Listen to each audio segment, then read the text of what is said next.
আজকে আমি আঁকাবো realistic tree. যদিও আমি রিয়েলিস্টিক ট্রি আঁকাইতে পারি না, কিন্তু বাচ্চাদের মতন এইটা পারি। তাই আজকের চ্যালেঞ্জ হলো একটা রিয়েলিস্টিক ট্রি আঁকানো। তাই প্রথমে পেন্সিল দিয়ে গাছের একটা শেপ আঁকিয়ে নেব। আমার ফোনের চোখ কানা, তাই ঘোলা দেখাচ্ছে, তোমরা একটু অ্যাডজাস্ট করে নিও, ওকে? গাছের শেপ আঁকানো হয়ে গেলে লেবু পাকলে যেই হলুদ কালারটা হয় তেমন হলুদ কালার দিয়ে গাছের উপরের অংশটা কালার করে নেব। আমার কাছে লেবু পাকা হলুদ কালারটি ছিল না, তাই আমি এমনি হলুদ কালার দিয়ে দিছি।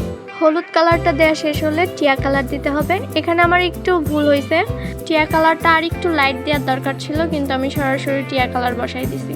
এই গোলটা সম্পূর্ণ ফিল আপ না করে অর্ধেক কালার করে দিতে হবে। এরপর সবুজ কালার দিয়ে সম্পূর্ণটা কালার করে দিতে হবে। এইখানে আমি পিওর সবুজ দেই নাই, টিয়ার সাথে একটু কালো মিশিয়ে আগেরটার থেকে ডার্ক করে দিছি। আমার কালার কম্বিনেশনটা শুরু থেকেই ভুল গেছে, তাই মনে হয় না গাছটা ভালো মতন হবে। আর এইটা যেহেতু ওয়াটার কালার, তাই পানিটা একটু বেশি নেওয়ার দরকার ছিল। এখন আগেরটা থেকে একটু বেশি ডার্ক নিয়ে যেখানে যেখানে শ্যাডো হবে সেখানে কালার করার ট্রাই করেছি। শেডিংটা আসলে পারফেক্টলি দিতে পারি নাই।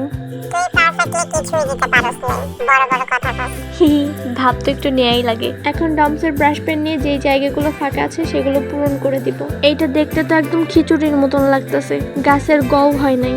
যদিও খিচুড়ির কালার হলুদ আর এটা যেহেতু সবুজ, তাই খিচুড়ি নাম না দিয়ে গাচুরি নাম দিলে ভালো হয়। যাই হোক, ব্রাশ পেনটা দিয়ে চারপাশের পাতাও দিয়ে নিলাম। এই খয়েরি ব্রাশ পেনটা দিয়ে গাছের পা কাবো যাতে গাছটা দৌড়তে পারে। অনেক ভাব নিয়ে এই খাপটা খুলতে চাচ্ছিলাম, কিন্তু খুলতে যাই আলো ভর্তা হয়ে গেলাম। অনেক যুদ্ধ করে ডমসের মাথাটা খুলতে পারলাম। ডমসটা আমার উপর রেখে নিজের আসল রূপটা দেখাই দিল।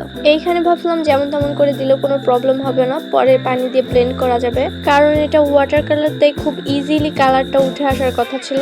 কিন্তু যখন পানি দিয়ে ব্লেন্ড করতে যাই তখন আর কালারটা উঠে আসলো না। আমার এখানে ভুল হয়েছে A4 সাইজের পৃষ্ঠাটা নিয়ে। আমি যদি ওয়াটার কালার পেপার নিতাম তাহলে সহজেই কালারটা উঠে আসতো আর সহজে ব্লেন্ড করা যেত। পরে আর কোনো উপায় না পেয়ে ওইটা দিয়েই সম্পূর্ণ কালার করে দিলাম। ব্যাস, রেডি হয়ে গেল আমার রিয়েলিস্টিক ট্রি। যদিও হয় নাই। ক্যামেরা উল্টাপাল্টা করেও কোনো লাভ হলো না, কারণ গাছের 12টা তো বেঁচে গেছে।